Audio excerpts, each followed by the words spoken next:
वबिल वालिदैनि इहसाना। सदक़ल्लाहुल अज़ीम। इन्नल्लाह व मलाइकतहु युसल्लूना अलन नबी या अय्युहल्लज़ीना आमनू सल्लु अलैहि वसल्लिमू तस्लीमा। दुरूद पाक बावाज़ बुलंद। अस्सलातु वस्सलामु अलैका या सय्यदी या रसूलल्लाह व अला आलिका व अस्हाबिका या हबीबल्लाह। अस्सलातु वस्सलामु अलैका या नबी अल्लाह व अला आलिका व अस्हाबिका या रहमतल लिल आलमीन। तसव्वुर बांध कर दिल में तुम्हारा या रसूल अल्लाह,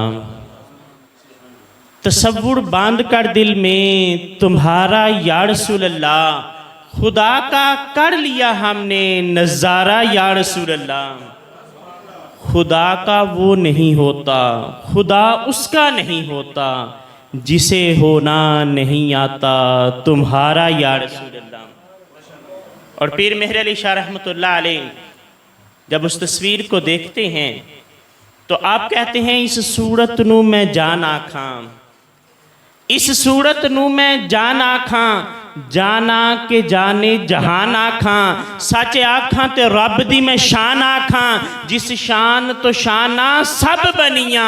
किथे मेहरे अली किथे तेरी सना, गुस्ताख अखियां किथे जा लड़ियां। और शेख सादी रहमतुल्लाह अलैह ने कलम उठाया तो आप कहते हैं बलगल उला बेकमालिही, बलगल उला बेकमालिही, कशफत दुजा बेजमालिही, हासुनत जमीओ खिसालिही, सल्लु अलैहि व आलिही। अल्लाह रब्बुल इज़्ज़त की हम्द व सनाम और आका अलैहिस्सलातु वस्सलाम की बारगाह में गुलहा अकीदत पेश करने के बाद नहायत ही मुअज़्ज़ज़ व मोहतरम सामीन हज़रात, जैसा कि आप लोगों के इल्म में है कि आज का ये प्रोग्राम भाई जमशेद और भाई रहमतुल्लाह के वालिद मोहतरम के साल स्वाब के सिलसिले में इनकात पजीर है। अल्लाह रब्बुल इज़्ज़त की बारगाह में दुआ करता हूँ कि खाल के कायनात जाने वाले के दर्जात को बुलंद फरमाए। और आज के इस प्रोग्राम में जो खुसूसी खिताब है वो हज़रत अल्लामा मोहम्मद जाफ़र हुसैन कुरैशी साहब आपके स्टेज पर मौजूद हैं। मैं उनके और आपके दरमियान ज़्यादा देर हाइल नहीं रहूँगा। हाफ़िज़ साहब ने हाफ़िज़ मांझा साहब का हुक्म हुआ, मैं हाज़िर हूँ। एक दो गुजारिशात अर्ज़ करके बात को ख़त्म करूँगा ताकि इतनी दूर से वो सफ़र करके आए, मुल्तान शरीफ से आए, ताकि आप और हम उन्हें समात कर सकें। कुरान पाक से मैंने मुख्तसर सा हिस्सा तिलावत करने का शर्फ हासिल हुआ। रब कायनात ने इरशाद फरमाया व बिल वालिदैनि इहसाना, वालिदैन के साथ अच्छा सलूक करो। अल्लाह ने कहा वालिद और वालदा दोनों के साथ अच्छा सलूक करो। कुरान ने भी कहा, अहादीस के अंदर भी मौजूद है कि खास तौर पर उस वक्त जब वो बुढ़ापे को पहुंच जाए। क्यों?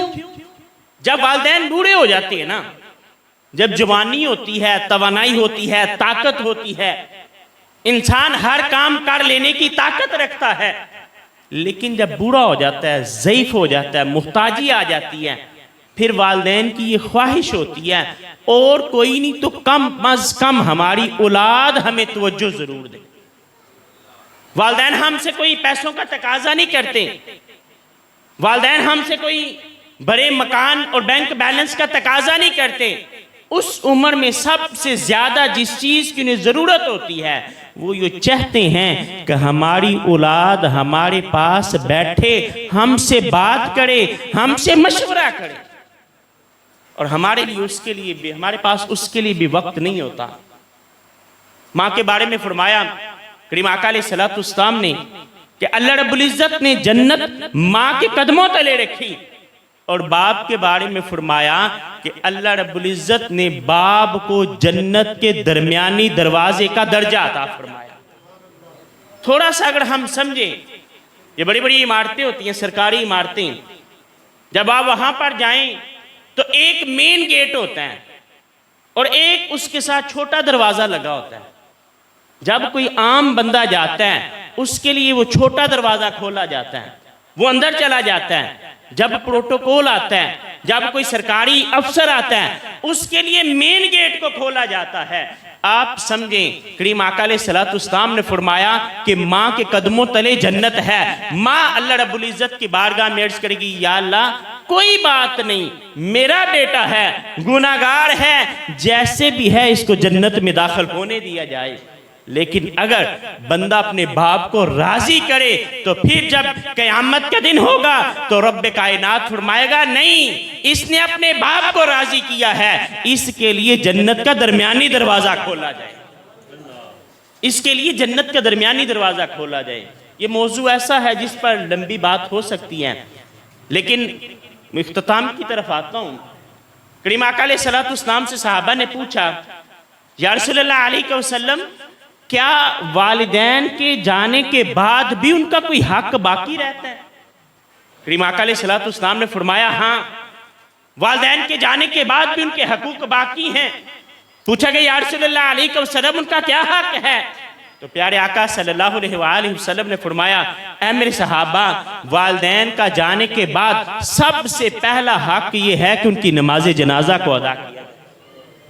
कि जब वालिदैन चले जाएं तो औलाद पर लाजम है कि उनकी नमाज जनाजा पढ़े। फिर पूछे, या रसूलल्लाह अलैहि वसल्लम, क्या वालिदैन के जाने के बाद भी उनका कोई हक बाकी है? कहा, हाँ मेरे सहाबा, उनका हक बाकी है। पूछे, या रसूलल्लाह अलैहि वसल्लम, उनका क्या हक है? कहा, जब वालिदैन चले जाएं तो उनके लिए दुआए मगफिरत किया करो, वालिदैन के इसाले सवाब के लिए कुछ ना कुछ किया करो, ताकि उनके नामा अमाल के अंदर नेकियों का इजाफा होता रहे। फिर पूछा गया, या रसूलल्लाह अलैहि वसल्लम, वालिदैन के जाने के बाद भी उनका कोई हक है? कहा, हाँ ऐ मेरे सहाबा, वालिदैन के जाने के बाद भी उनका हक बाकी है। पूछे, या रसूलल्लाह अलैहि वसल्लम, उनका क्या हक है? करीम आका अलैहिस्सलाम ने फरमाया, उनके रिश्तों को कायम रखा जाए। ये वो चीज जिसकी आज माशरे के अंदर बड़ी जरूरत है कि खाला तब तक नहीं कि जब तक माँ है तब तक खाला है, जब तक माँ है तब तक मामू है नहीं, जब तक बाप है तब तक चाचू है नहीं। जब ये चले जाएं उसके बाद भी इनका रिश्ता उसी तरह बाकी रहता है जिस तरह उनकी जिंदगी में था। कि वालिदैन चले जाएं उसके बाद भी माँ चली जाए खाला खाला ही रहती है, मामू मामू ही रहता है, बाप चला जाए ताया ताई ही रहता है, चाचू चाचू ही रहता है, फुफ्फो फुफ्फो ही रहती है। जिस तरह उनकी जिंदगी में, वालिदैन की जिंदगी में अपने इन रिश्तों को निभाते रहे, इसी तरह जब वो चले जाएं वालिदैन तो इन रिश्तों को उसी तरह निभाते रहना चाहिए। अल्लाह रब्बुल इज़्ज़त की बारगाह में दुआ करता हूँ, खालिक़ कायनात समझने की तौफीक अता फरमाए। वमा अलैना इल्लल बलागुल मुबीन।